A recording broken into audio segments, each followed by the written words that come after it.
We begin right now with breaking news. Pleasanton police are giving an update right now on a recent missing persons case. Let's listen in. 2:30 p.m. a citizen volunteer was searching for Philip Kreycik in the area of the northern part of the Pleasanton Ridge, open space ridge area. That person located an individual, a deceased individual, matching the description of Philip Kreycik, who's been missing approximately 3 weeks, a little over 3 weeks. Currently, there are detectives from the Pleasanton Police Department, as well as officers and detectives from the East Bay Regional Parks Police Department assisting in the early stages of this part of the investigation, collecting evidence. They will be joined momentarily by representatives from the Alameda County Sheriff's Coroner Bureau, who will assist with the identification of the body and the formal cause of death investigation. The decedent was located approximately 250 feet off of a game trail on the ridge area, the northern part of the ridge. On behalf of the Pleasanton Police Department, we'd like to extend our sincere condolences and to the Kreycik family, as well as offer any support we can to the family and friends who've just been searching and spending countless hours looking for Philip. We have numerous outside agencies, neighboring agencies who have assisted with this search effort as well as the investigation, and we would like to thank all of those agencies at this time as well. We are unable to positively identify the decedent at this time. We're going to wait for the Alameda County Sheriff's Bureau to make that determination, as well as the cause of death as we move forward. I encourage any people or members of the community who have any information to assist us. Maybe they saw Philip prior to this incident, any other information, to please contact the Pleasanton Police Department, as our investigation is still continuing as we try to find out, number one, what happened to Philip that day, and also come up with a concrete timeline. That's all I have right now. I'm going to hand it over to Sergeant Kelly. Well, as you just heard, I'll just say this: we're very heartbroken here today. Our teams, our collective group of law enforcement partners, as well as I know our community search team that has never wavered, never given up out there. So we're all pretty heartbroken.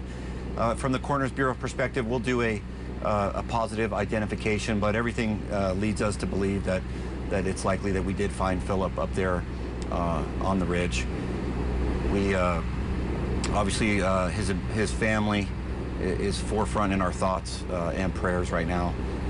But I can just say that collectively that our mood is very somber. We're pretty heartbroken over this. We've invested a lot of time and energy and care as a community, as one team, to find Philip and to bring him home.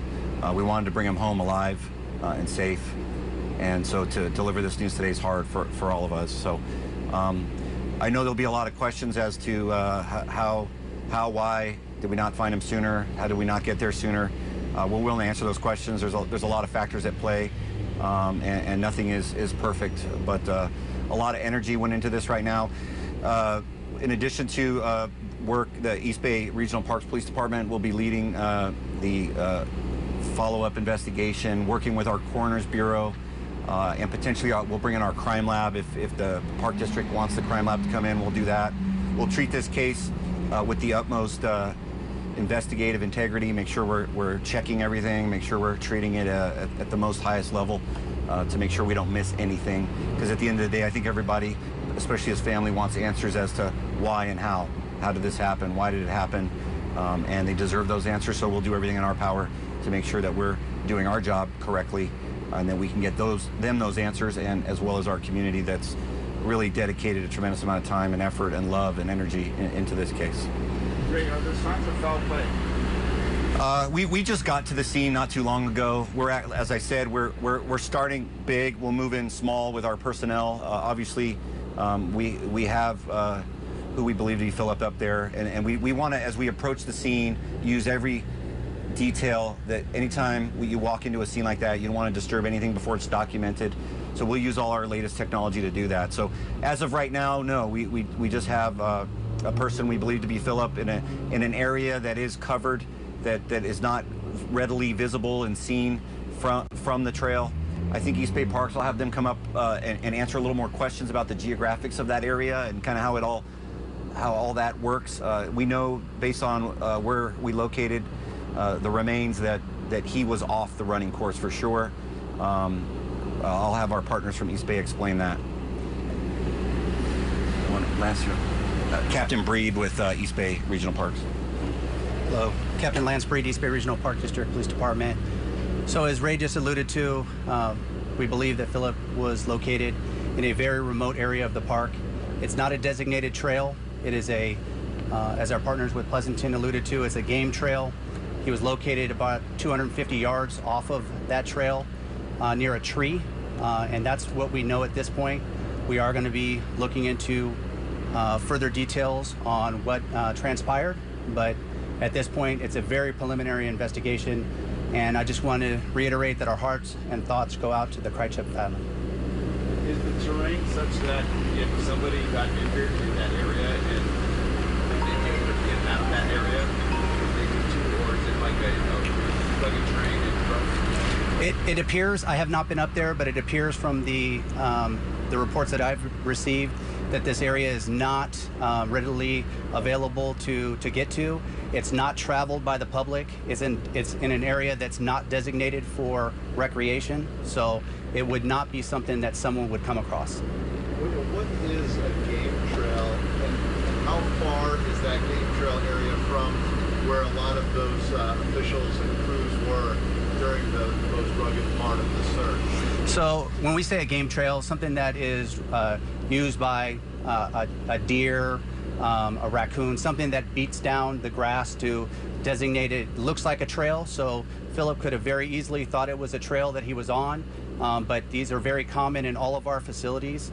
These type of trails are not designated, so it's very easy to get disoriented out there. So that's what, at this point, that's all we have to conclude, is that he went off of that trail.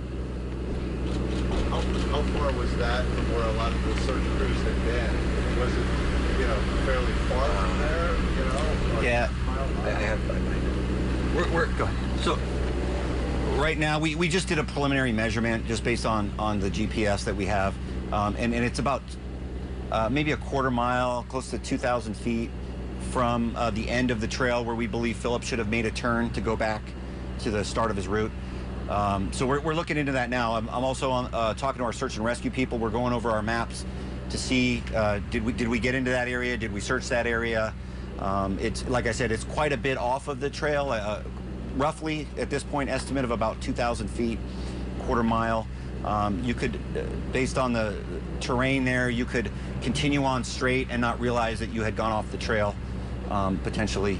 So we're looking into all that now, and then we're reaching back to our search and rescue people to see where and the areas that we searched, and that the environment out there, it plays tricks on your eyes. You're trying to look through multiple layers of density, foliage, vegetation, and so there's a lot of factors at play. But we'll have more information on that and the exact search of that area. And the specifics of the search and how close we were or were not close. So.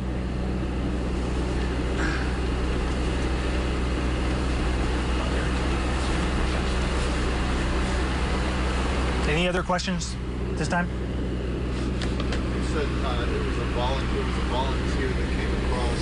How many volunteers were out there today that you know of? I know there were still people searching over the course, but what we've seen, it looked like the numbers were a lot lower. Yeah, my understanding is this was an individual who was just set out either on his own or with a small search party, located the deceased individual, and then contacted additional folks who came in, friends and other people who had been up there for a while, and from there they contacted the East Bay Regional Parks Police District Police Department. The family was notified shortly after that. We've been in constant contact with the family, and they are aware of what has occurred today, yes.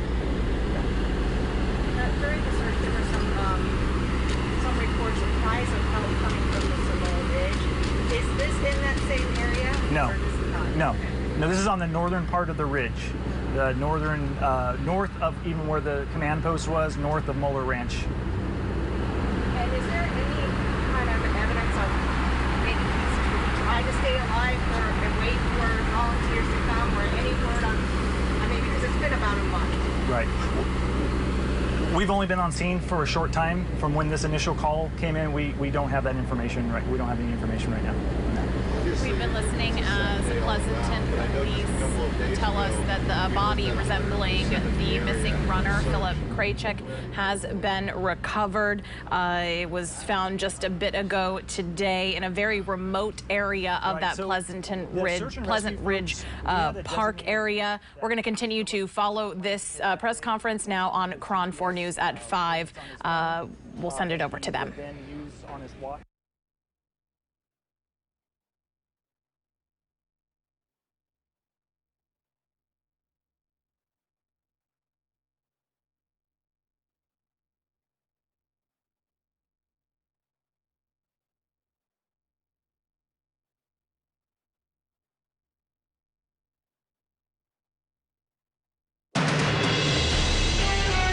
From the Bay Area's local news station, we begin now with breaking news. And that breaking news tonight, a body matching the description of Philip Kreycik. He is the man who went missing in Pleasanton last month. That body has been found. Thank you for joining us tonight. I'm Catherine Heenan. I'm Jonathan McCall. Grant and Vicky have the night off. The heartbreaking discovery announced just a few moments ago. We brought it to you live on Cron On. Philip Kreycik, last seen back on July 10th. He told his wife that he was going out for a jog at Pleasanton Ridge Regional Park. His car, wallet, and phone were found inside of the parking lot of that park this past Saturday, I should say, actually marking 3 weeks since he was last seen. For weeks, volunteers, along with a number of law enforcement agencies, have been searching that park, working for leads into his disappearance. In that press conference that we just heard a few moments ago, we learned that so many volunteers have been out there searching for him for those last 3 weeks. A volunteer was out in that area, retracing some of those areas that volunteers and law enforcement have been going through for about 3 weeks. Around 2:30 this afternoon, we are told, according to Pleasanton Police, one of those search volunteers found a body matching Philip's description in an area about 250 feet off of a game trail. Yeah, there have been dozens, even hundreds of volunteers at time looking for this man. We did hear a few moments ago that his family, his wife, has been told. Again, he is the father of a 3-year-old boy, a 10-month-old girl. The family has been saying all this week and last week that they were not giving up hope, although they could not understand why some trace of Philip had not been found. Not a shoelace, not a fragment of clothing to indicate where he was. So this is obviously a heartbreaking news for them. And we don't know, as you said, Jonathan, exactly what happened. There will be more details announced. We don't know what led to his death. And one of the things that Sergeant Ray Kelly with the Alameda County Sheriff's Office talked about during that news conference, with those hundreds of volunteers and all of that area that they had to cover, there were so many factors in play with regards to that search.